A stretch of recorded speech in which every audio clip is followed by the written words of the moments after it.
Magandang hapon sa inyong lahat. Ito po si Robert Curia, author, promoter ng The Critics Promotion.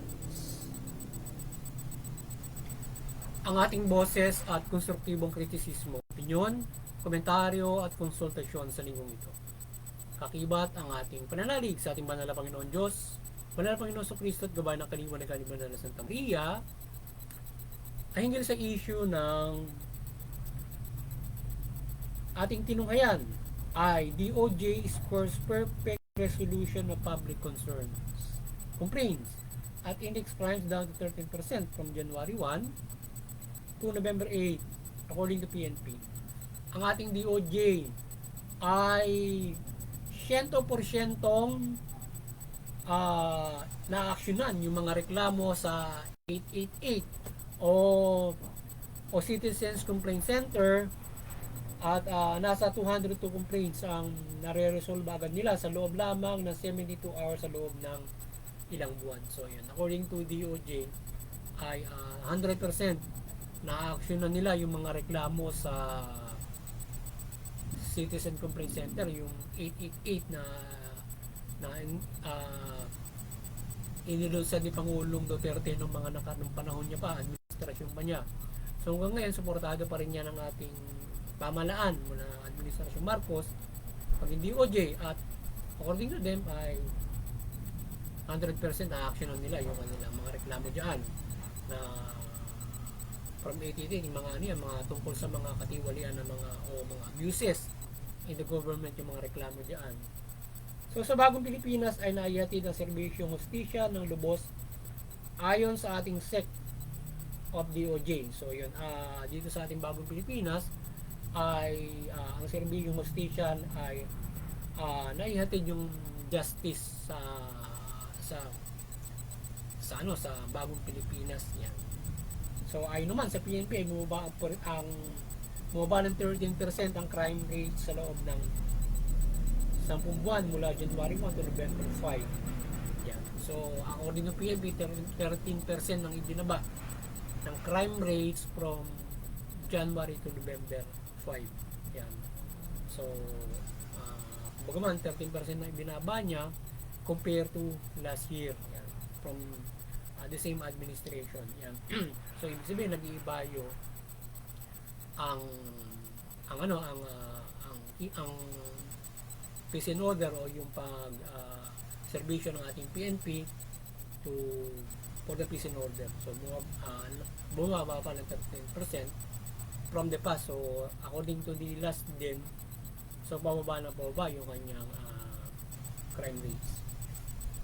Ngayon ay ang The Critics Promotions ay at People's Anti-Crime Promotions ay marihing sumusuporta sa mabuting pamamahala, patas na hustisya at karapatang pantao. At sa issue ito ng 100% actions ng record ang ating DOJ sa 888 o Citizens Complaint Center at ang pagbaba ng crime rates ayon sa PNP ay accomplishment ito na ang ating pamahalaan ay kumikilos para mabantayan at maprotektahan sa makrimen at pang-abuso sa ating lipunan mula sa abuso sa pamahalaan. So yan.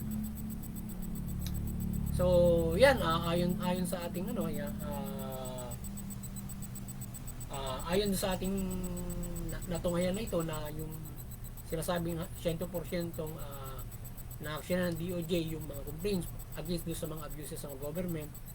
Tapos yung bumaba sa overall yung crime rates ng 13% ay ito ay isang magandang accomplishment sa pamamahalang ito ng administrasyon Marcos na umuusad tayo in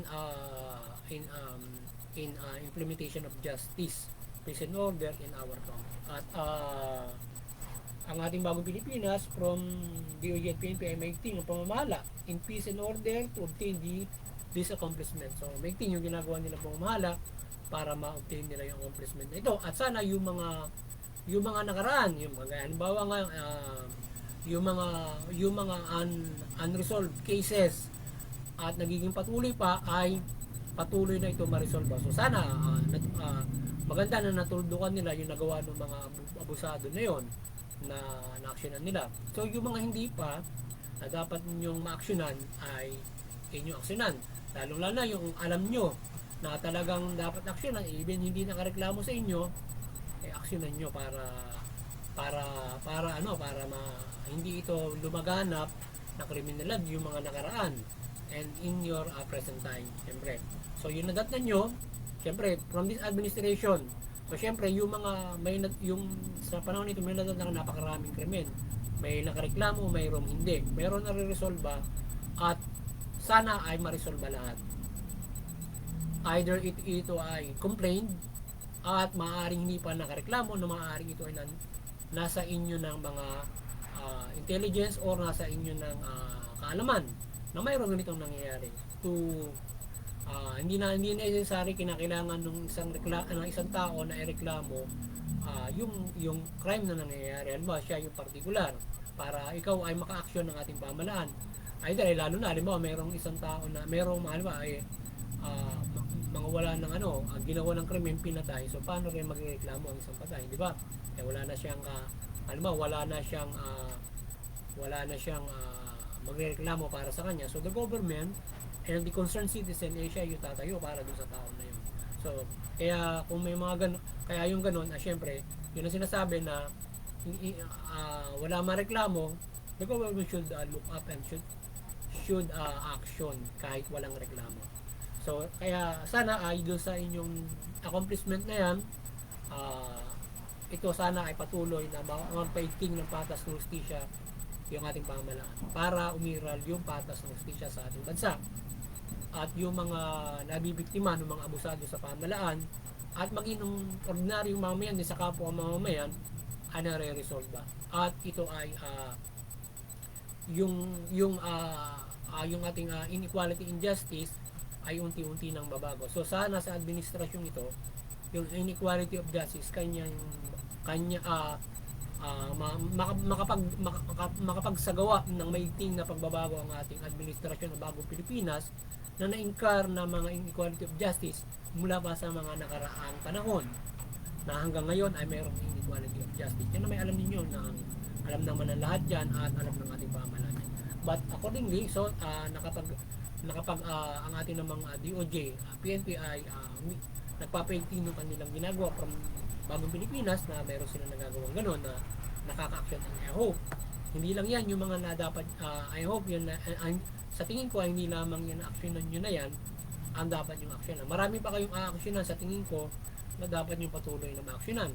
Not just within 72 hours ay inyong ma-resolve yan, but to resolve all cases na marereklamo sa inyo na mga pang-abuso na sa pamahalaan, even in sa mamamayan o yung even ay crime ng mga tao ay ma-resolve ng ating PNP and then with the DOJ also kung sila ay mayroong jurisdiction para resolvehin yun. So ang ating administrasyon Marcos at ang ating pwersa ng pamahalaan ay magkaroon ng patuloy na patas at makatarungan na pagpapairal ng batas at kaisam at resolbay ng patas ang anumang kriminalidad sa ating bansa o komunidad.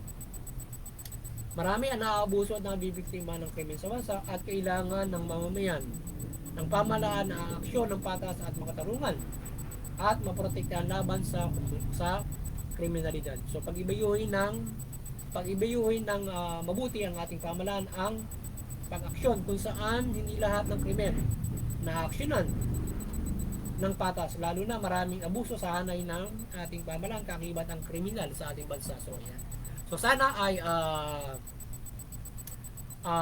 yung ating pamahalaan ay magpairal ng good governance at fairly ma-actionan nila ang lahat ng krimen sa bansa at mabigyan ito ng hustisya. So we know that hindi naman lahat ay nabibigyan ng hustisya, but tayo ay isang magandang accomplishment yung nagagawa ng ating DOJ at ng PNP to reduce the crime at sila nakaka-aksyon ng ganong kabilis doon sa mga nakakareklamo.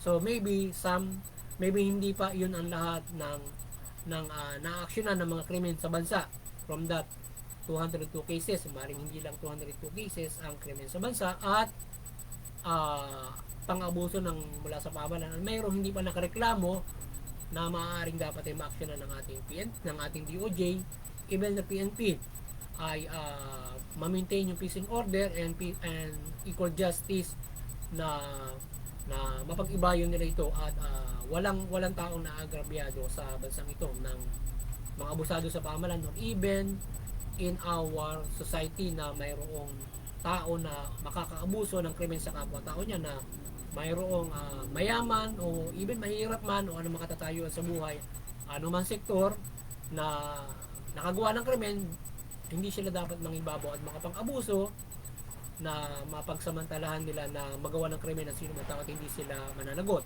So dapat sila ay maaksyonan. Either it is complained or not, dapat yung ating gobyerno i-try na ma-resolve at mapairal ng peace and order, even the crime is complained or not. So alamin nila kung ito ay mayroong krimen o wala, for any na kanilang na nakakaabot sa kanila, at huwag sila magbingi-bingihan kung mayroong krimen na nangyayari. Dapat umaaksyon sila even though walang complaint or mayroong complaint, diba? So pwede dapat action sila sa ganun, kaya ng act of crimes. So hindi naman nakareklamo pero nakaabutan mo naggagawa ng krimen, so action ka, diba? So just like that, kahit yung mga hindi nakareklamo na pwede mo maabutan ng act of crimes or even not in act of crimes iimbestigahan. So kung yan ay nakakarating na sa kaalaman mo, within the intelligence also ay gumawa na paraan para kung ano ang magagawa nila with the respect of the human rights from kung sino man yung maaaring perpetrators na maaaring yung i-after o imbestigahan in abiding your duties. So paigtingin ang pagpapatupad ng human rights at maiwasan ang pang-abuso ng hanay ng ating kapulisan o sino man sa enforcement agency o mga enforcers. Hindi dapat itolerate ang mga abusado bagkus ang aksyonan at ang mapagbago pa ay malutas sa usapin. Ang naging pagkakamali at pagbaguhin kung grabe na itong nakakabiktima ay dapat aksyonan. Bagi sa sino man tao na nakakagawa ng krimen, kung maaaring pagbigyan at kung talamak at sobrang perwisyo na sa krimen, ay dapat sila magbayad sa kanilang krimen o ikulong ng hindi nakakaperwisyo. Yan. So, yan. So, yung ating pamahalaan, so, aksyon na ng patas at wag itolerate yung mga abusado doon sa pamahalaan. Even in policeman yan, politiko, sino man nasa loob ng pamahalaan. Even mamamayan ay wag itolerate yung kanilang mga kriminalidad, bagkos fair actions dapat ang gawin. At yung mapagbabago pa, pagbaguhin. At lutasin sa anumang usapin yan, bigyan ng kalutasan. Ngayon kung talamak ang ginagawa ng isang halimbawa abusado or mamamayan na hindi mo pagbago ng pangangaral ng ating pamahalaan, so you have to take action. Kulong or tanggalin sa serbisyo or mamamayan man yan or nasa loob ng enforcement o nasa pamahalaan. So aksyonan yung mga dapat na ganoon, na kung maaari mapagbago, pagbaguhin. Kung hindi na, ay dapat sila ay malapatan ng batas na dapat sa kanila. So yan, kumbaga may warning. Kung hindi talaga magtigil, lalo na ang crime niya, focus crime, mabibigat ng mga krimen, pagpatay ng tao, serious physical injury na paulit-ulit, destruction of properties, mga ganun. So dapat yung ganyan ay at mabibigat ng mga krimen na nagdudulot ng kapinsalaan sa isang tao, pamimerwisyo ng pamumuhay. So dapat yan ay naaaksyonan at hindi dapat yan, kung yan ay paulit-ulit at hindi na tinitigilan at nakapinsalaan ng buhay ng isang tao, you have to take action. Even may complaint or not.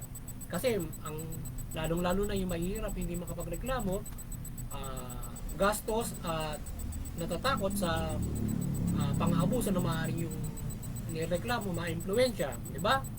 So our government should be resourceful sa pagpapairal ng peace and order. Mayroong hindi nakakarating sa kanila na irereklamo, mayroong gumagawa ng masama sa kanila. Mayroon naman ay nakikita nila in act of crimes, pero mayroong hindi, totally halimbawa wala. Yan. Dapat malalaman din. Or else, alam na nila, nagbibingi-bingihan sila. Diba? Just because of the influence. No? Mga abusadong kasama nila or mga mamamayan ng mga abusado. So, dapat ay maging fair, patas ang ating pamahalaan. Walang kikilingan. Lalo na yung ating mga media. So, dapat maging fair kayo at hindi kayo dapat na mayroong kinikilingan na mga tao o even in the government. Everybody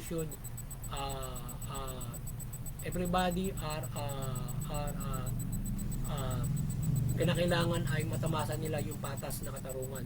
Hindi sila dapat na agrabyado ang sino man. Hindi naman sa lahat ng sektor ng lipunan mayroon nakagagawa ng krimen. Even in government, in media, maraming tiwali, maraming abusado sa media na hindi rin patas yung kanilang nila. Kaya yung media malaking tulong sa mamamayan kung kayo magiging patas at hindi kayo aabuso ng mamamayan. Yan. Ngayon kung kayo ay makatutulong sa hindi mabuti, so kawawa yung mabibiktima. So yun, at we hope umiiral sa bansa ang patas ng hustisya o mangibabaw ito at maresolve ang krimen o higit maging makadiyos ang mamamayang Pilipino at may iwasan ang paggawa ng krimen o paglabag sa batas. Yan. Muli, maliwanagan ang ating banal na Panginoon Diyos, Panginoon Jesucristo at Banal na Santa Maria ang ating pamahalaan at lipunan Pilipino. Ang pamahalaan magpairal ng mabuting pamamahala, patas ng hustisya, tugunin yung karapatan ng tao. Iwasan yung katiwalian, pang-aabuso, korupsyon. Yung mamamayan, sumunod sa pamahalaan. Iwasan yung paglabag sa batas, paglaban sa pamahalaan, bago suportahan yung mabuting pamamahala, patas ng hustisya at pagpapairal ng karapatan ng tao. Sa gayon, makapamumuhay tayo ng patas, mapayapa, maunlad at protektado tayo labasan ng uri ng kasamaan. Ating isalan, makapamanampalataya tayo ng lubos sa ating Panginoon Diyos sa pamamagitan ng Panginoon Jesucristo tayo ay protektado at mapayapa ang ating pamumuhay. Instead of magulong bansa ito, ang kinakailangan natin ng matibay na pananampalataya para tayo ay kung mayroong mga ganitong klase ng inequality at maruruming naglipana sa ating lipunan. Sapagkat kung tayo ay nanampalataya, dapat tayo ay gumagawa ng mabuti. So ngayon kung andyan yung mga tukso, kabilat kanan, kahirapan, so nagiging vulnerable ang isang tao sa ganyang mga bagay. Kaya tayo maging matibay. Kaya nga, tayo minumbol ng Panginoon sa Kristo to may strong heart and mind in avoiding sins or pagkakamali or particular criminality. So yun, magandang hapon sa inyong lahat at sana nakapagsaboy naman ang The Critics promotion ng konstruktibong kritisismo, opinion, komentaryo at konsultasyon sa link ito at doon sa ating anti-crime promotions na ating siya na ibahagi rito na yung ating People's Anti-Crime Promotion. Sana inyo ring mapuntahan yung ating website na yon. But definitely, itong mga nakarang araw, doon tayo kumukuha ng ilang nating ilang tabayanan ng mga issue na ibinabahagi natin dito sa The Critics Promotion para magkaroon tayo ng konstruktibo pagpuna aside from the anti-criminality campaign. Yun, muli magandang hapon sa inyo lahat. God bless you all.